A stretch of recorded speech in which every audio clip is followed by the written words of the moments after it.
discussion. Maybe our two guests would like to come back and sum up for us. Yeah, I mean, a few points, and I'm sorry for just being interrupted then, so I may have missed a little bit of what people said. I'm really sorry about that. But the general points, I mean, first, Steve's right, I think, about Labour, and after the election there will be a phony left atmosphere to it. When I said bankrupt, the point is their policy's bankrupt, and that's absolutely the thing. The longer term view, which both of you were talking about, I think is essential as well. And I noticed now that the bit in the Morning Star they did cut out was the bit that said, this time we have to stick at it. Meaning, whatever we try and regroup ourselves as, however loose it is, not just electoral, for heaven's sake, but much more wide, much more as a movement, but for heaven's sake, let's stick at it.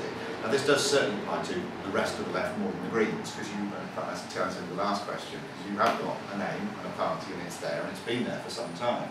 It is a problem for the left, because we've had the Socialist Alliance, which in my view, I will say unreservedly, was the best thing that we had.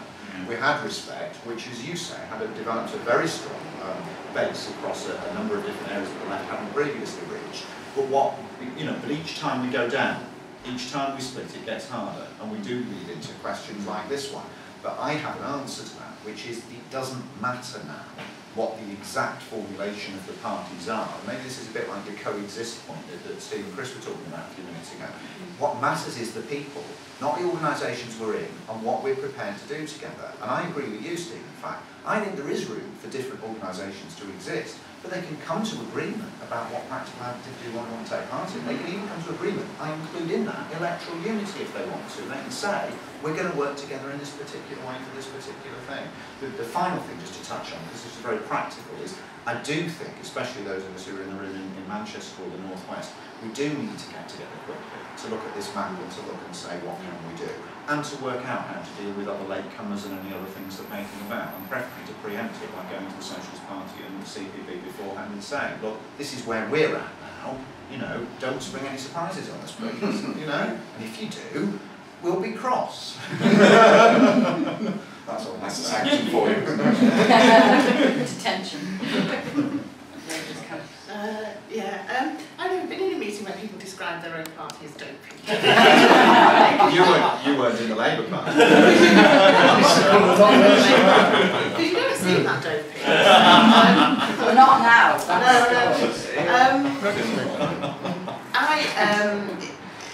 I agree with lots of things that people have said. That I think the main thing is that when you think about the Labour Party 30 years ago, there would be people on every single street who were the Labour Party, more than one person, who were the foot soldiers, who would go out, who would take part in campaigns in their local areas and promote the Labour Party at the same time. I think that's almost completely gone, certainly in my experience. That just does not exist. I live in Harpray, North Manchester. At the last election, I think there was something like a 19% turnout to vote. People just can't be asked going to vote, because when it comes to it, I must say, not this year, I did go and vote Green this year, but the year before, or whatever happened, I can't remember, the Green Party never put a leaflet through my door, so I would have voted Green, but then I thought, they've not even turned up to argue with me. Nobody knocked on my door. I couldn't stomach going to vote Labour, clearly wouldn't go and vote anything else, so I didn't vote. So it's like, I think that's the situation for most people, is that they just can't stomach going to vote Labour. Their natural thing would be to vote Labour, certainly in inner cities, because they're against war, they're against racism, they're against privatisation, but because Labour's betrayed all those things, they can't stomach going to vote for them just to keep the Tories out, because at the end of the day, the Tories don't seem that much different. They don't seem much different from Tony Blair, David Cameron. What's the difference? Spot the difference, And I think, so there is this huge space that I think the Green Party does incredibly well, considering there doesn't seem to be a huge number of activists on the ground. You actually get really good votes. You get a really good vote consistently, and in some places where there is activities going on, you do really well, like Hume or like South Manchester. Scarborough, absolutely amazing results in Scarborough yesterday. Yeah. Crumpsall had a good vote a few years ago. So you do. I agree about doing activities together that's going to be the things that people need to campaign about, and we could do those. Unity in action is exactly that. I think I agree about sitting down, and we need to look at the thing in Manchester specifically.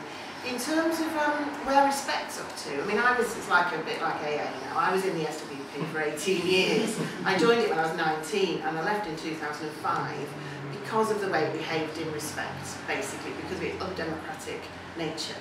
It wasn't a democratic centralist